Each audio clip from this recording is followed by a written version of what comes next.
Hi everyone, welcome back to my channel. If this is your first time, I'm an economist. My name is Parul and I make videos on personal finance and economy related topics. Today we are diving into a topic that's around us even if we don't realize it, economics. We'll explore how microeconomics, macroeconomics, and statistics play a role in our daily lives. Trust me, it is more relatable than you think. From the prices we pay to the choices we make, understanding these concepts can help us navigate the world a little better. So let's get started. First up, let's talk about microeconomics. This is the study of individual choices and how they affect the market. So, how does this apply to us? Let's think about supply and demand.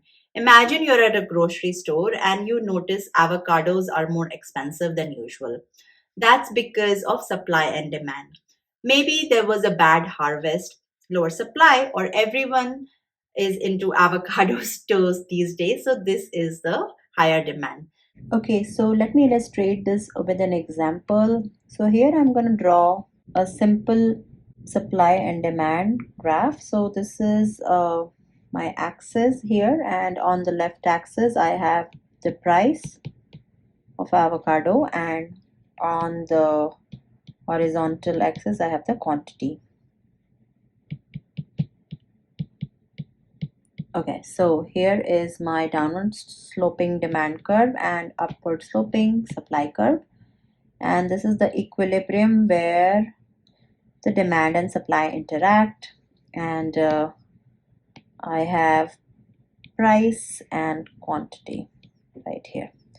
Okay, now let's see, there is a problem with the supply because of bad harvest. So then that will move the supply curve to the left, and let's say this is the lower supply S1.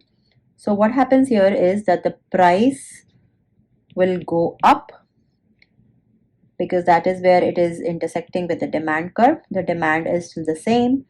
So as a result of it, the quantity will decrease and the price will go up. Okay, so this is number one scenario. In the second scenario, demand, let's say if it increases, so here is our original demand and supply. This is the price and quantity. So once the demand increases, it will shift to the right side. And as a result of this, now there is an increased price like before, but also the total quantity supplied has increased. So in both the cases, you can see the price has gone up. So, this concept helps us understand why prices fluctuate and how we can make smarter shopping decisions.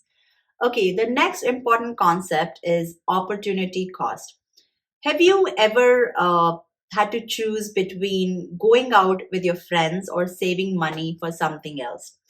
That's opportunity cost, the value of what you give up when you make a choice.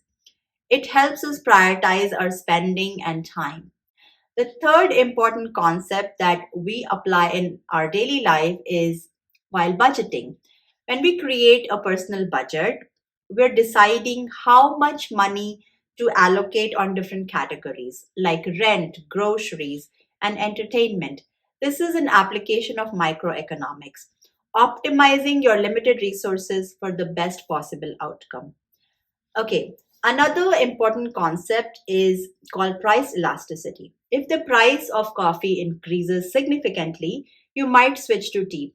This decision reflects price elasticity, how sensitive your demand is to a change in price. Coffee is relatively elastic good, which means that a change in its price can affect its demand. But if, let's say, price of gas increases, it's hard to make a switch because it's a relatively inelastic good.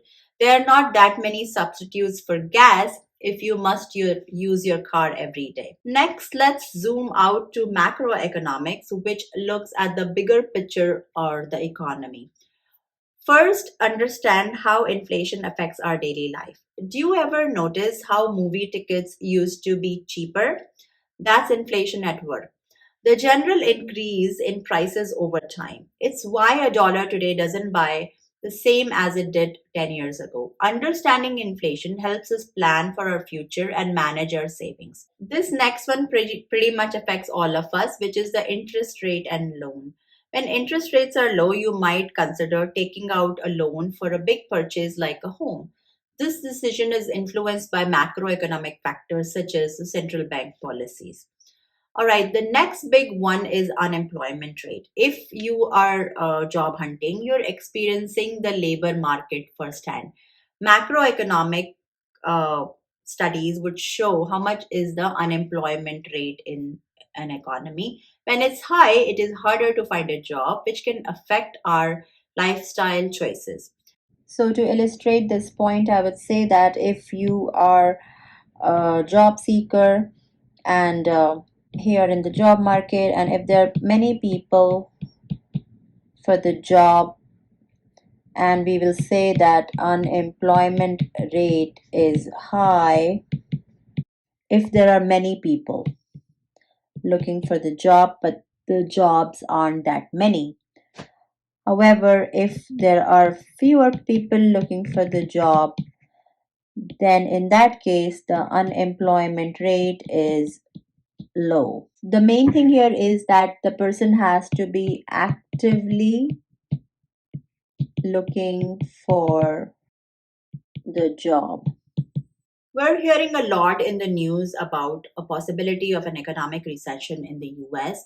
During a recession, you might cut back on discretionary spending because of any, economic uncertainty. Whether or not you do it knowingly, the response is your personal reaction to a larger macroeconomic condition. Lastly, let's talk about another important field that is fundamental in economics, which is statistics and data analysis. Numbers and data are everywhere and they help us make informed decisions. So, first is probability and risk. Let's say you are deciding whether to buy insurance. Statistics can help you understand the probability of certain events like accidents and the potential risks. This way, you can make smarter choices about protecting yourself and your assets. Second is data analysis.